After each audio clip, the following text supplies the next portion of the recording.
It's a good time when a new One Piece chapter is out and 991 is out. And so we're going to dig deep into it. I know normally with my review, I don't touch on everything. There's certain things that I leave out on purpose, and people would definitely mention it in the comment section, and I'm sorry, but some things we want to save, right, for today. And so today we're going to get into everything and we're going to dissect it the way we normally do. So sit back, relax, and just enjoy One Piece chapter 991 analysis for today. And I thank you guys so much for being here. I certainly do appreciate it, but we about to talk about this chapter, so let's go. The cover page, not much to say here, is fairly simple. Pound has reunited with his daughters and he's hugging them after 26 years. This was a bit moving, but it's hard to forget, the 34 other instances of this just being average. It seems like this was the entire reason for this happening, so it was cool. It is what it is. Not sure where it's going from here, but a decent cover spread this week. So X Drake is being revealed that he is actually a traitor, and everyone is looking around really stunned as to why X Drake is taking out numbers. Pepe, he was asking X Drake, like, why would you take out numbers?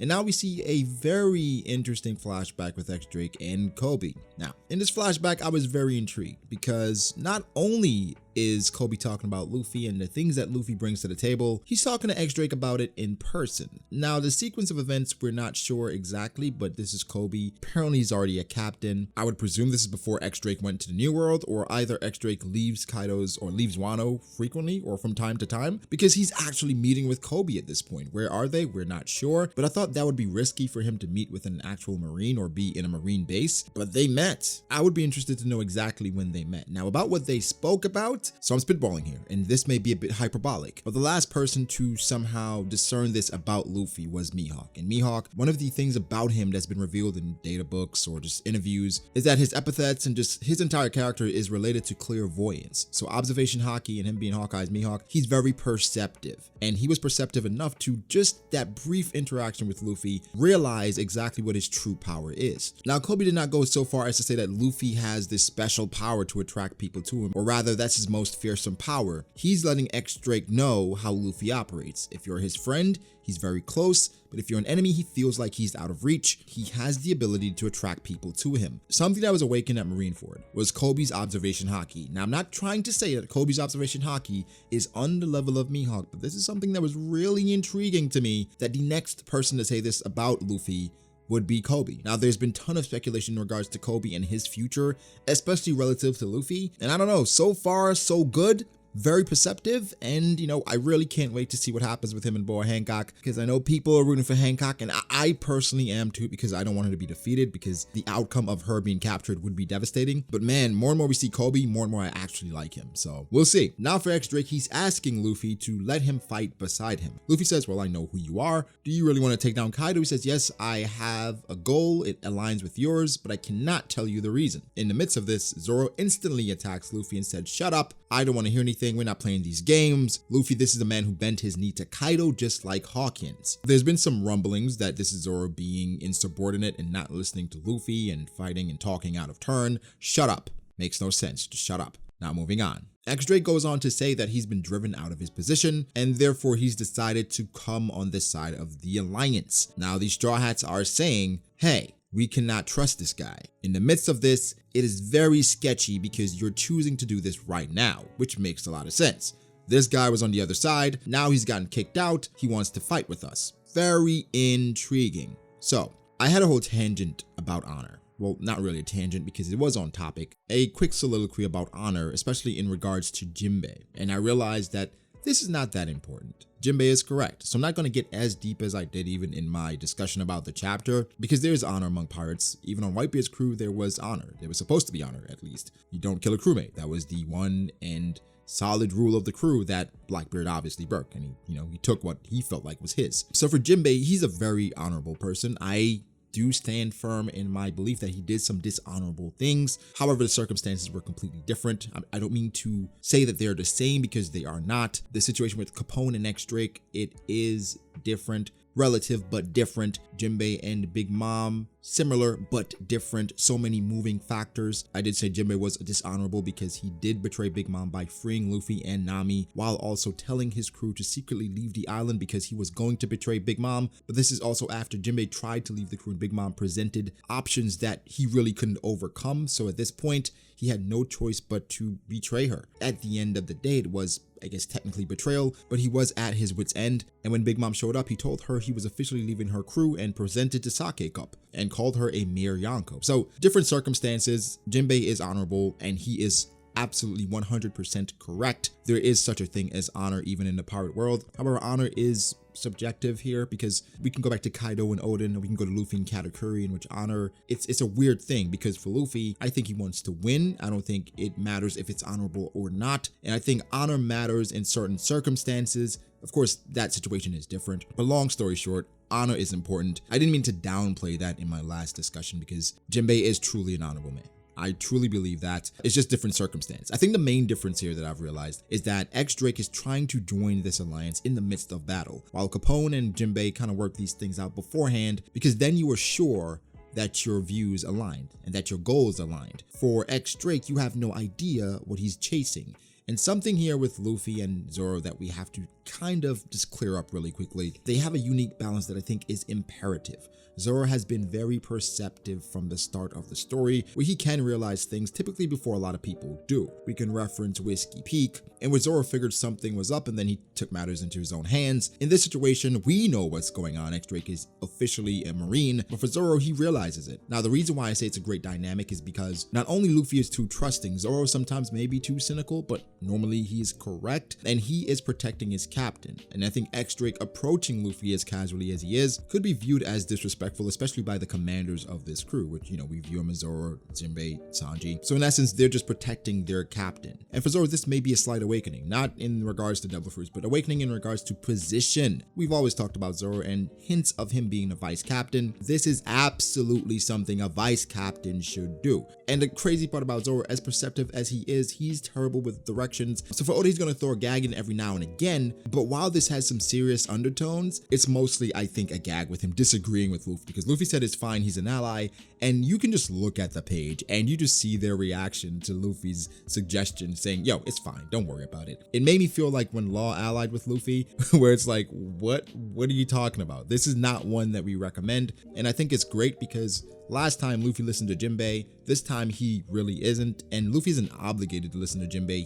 He will listen, but he doesn't have to follow through with exactly everything Jinbei says. He's the captain at the end of the day, and we cannot underestimate Luffy's ability to perceive things. Luffy can most times read someone's heart. So for X-Drake, while he is hiding something really big, he is being genuine in regards to defeating Kaido. Now, what does he actually want?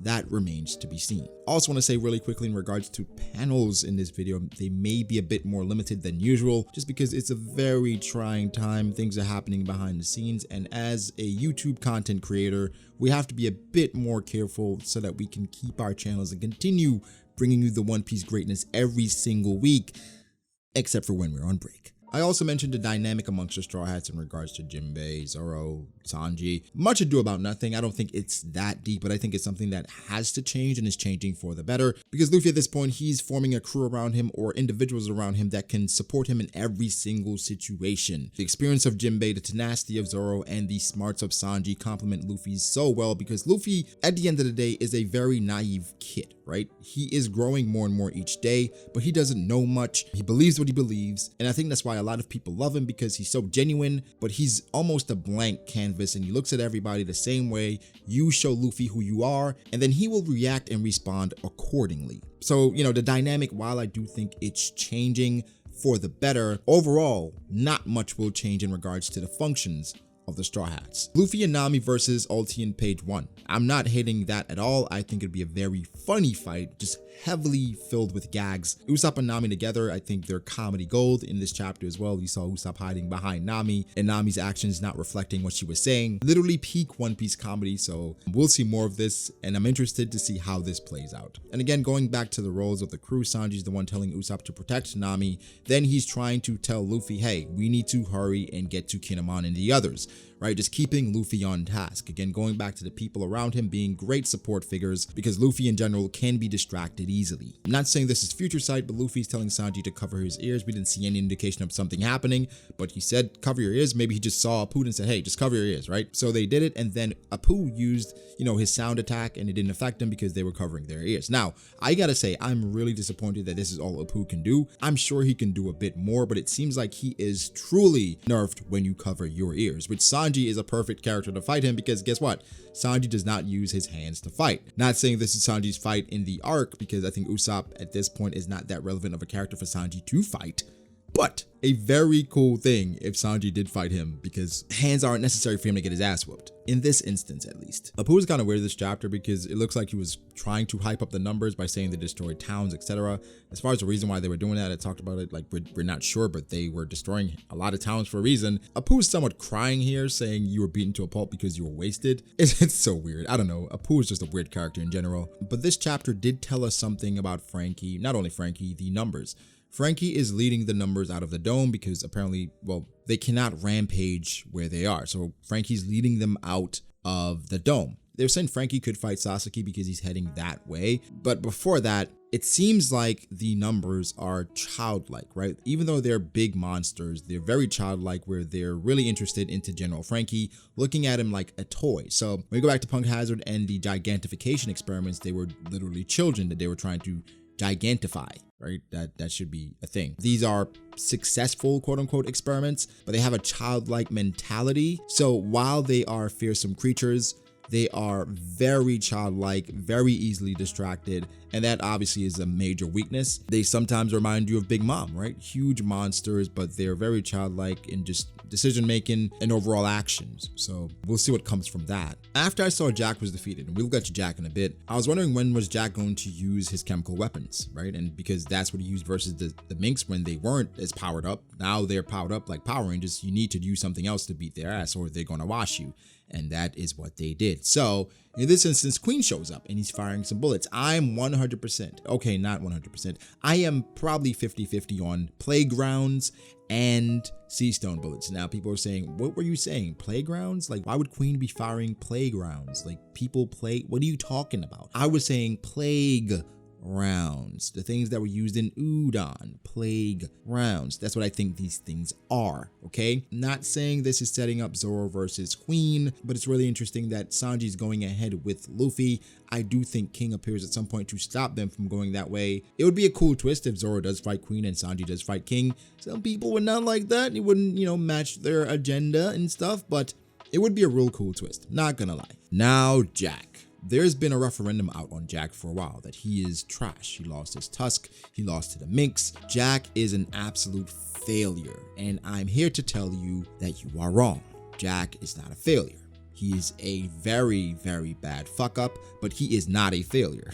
What's the difference? Well, I think Jack is very tenacious and he's all about getting things done. Maybe to the point that it doesn't matter the quality of getting things done, the outcome is all that matters to Jack. Now in this instance, we have to look at Jack a bit differently because Jack not only went to aid Kaido, he went to somehow make up for the fuck up that happened in Zou, in which he did take limbs. He went and he didn't get what he went for, but he tried. And for him, he understood that he messed up, so he's going to try to correct it and also fight to protect his captain. Now, before we say Jack is weak and Jack is trash, because it's jokes, right? If I say that, it's all jokes. Seriously, Jack is wildly impressive. Why? Jack not only took out the Musketeers, who were hopped up on moonshine, then he took out all the other random minks. Of course, he had gifters and stuff fighting with him, but he's the one who took out the Musketeers, more than likely. And now after fighting those guys, he has to fight the two strongest minks on moonshine. Yeah, he was gonna lose. I mean, in Zou, it was pretty much even and they were taking turns. Even though Jack didn't have time to rest and they were switching back and forth, it was even. So now they're hopped up on moonshine. Yeah, they're gonna win. But the most surprising thing here is actually Kaido. Yes, Kaido did watch while Jack was getting his ass beat and jumped by two of the strongest minks in the story, but Jack was one of his hand-picked all-stars, him being Kaido, and now I'm super interested in the Kaido flashback. Like, how did you pick these characters? How did you meet these characters? How did all of this come to fruition? Because this is all very intriguing. But Kaido, at this point, he stepped in to stop them from murdering Jack,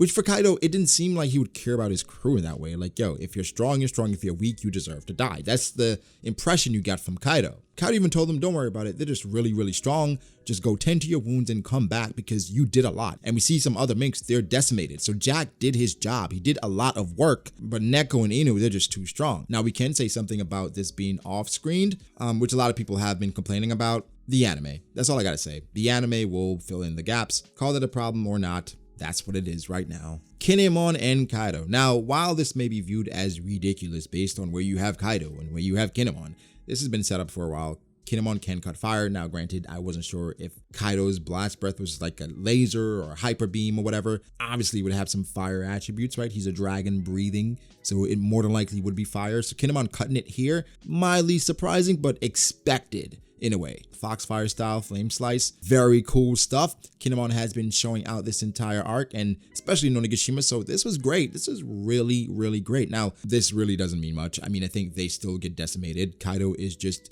taking his licks here and there, but they're ultimately going to get demolished. People were saying, well, it looks like the raid is actually going to fail here because Luffy's about to stumble upon Kaido. What else can really stop them? Well, I mentioned King could come to the aid and stop Sanji, but nobody else right now is coming and stopping Luffy. Also, something I want to point out is the fact that they denied X-Drake the opportunity to join and fight alongside them. For Marco and Perospero, how will that go? Like, if Marco comes and says, yo, I got Big Mom eldest son here and he wants to fight with us, they're like, whoa, that's Big Mom's eldest son. Do you know what we did to Big Mom?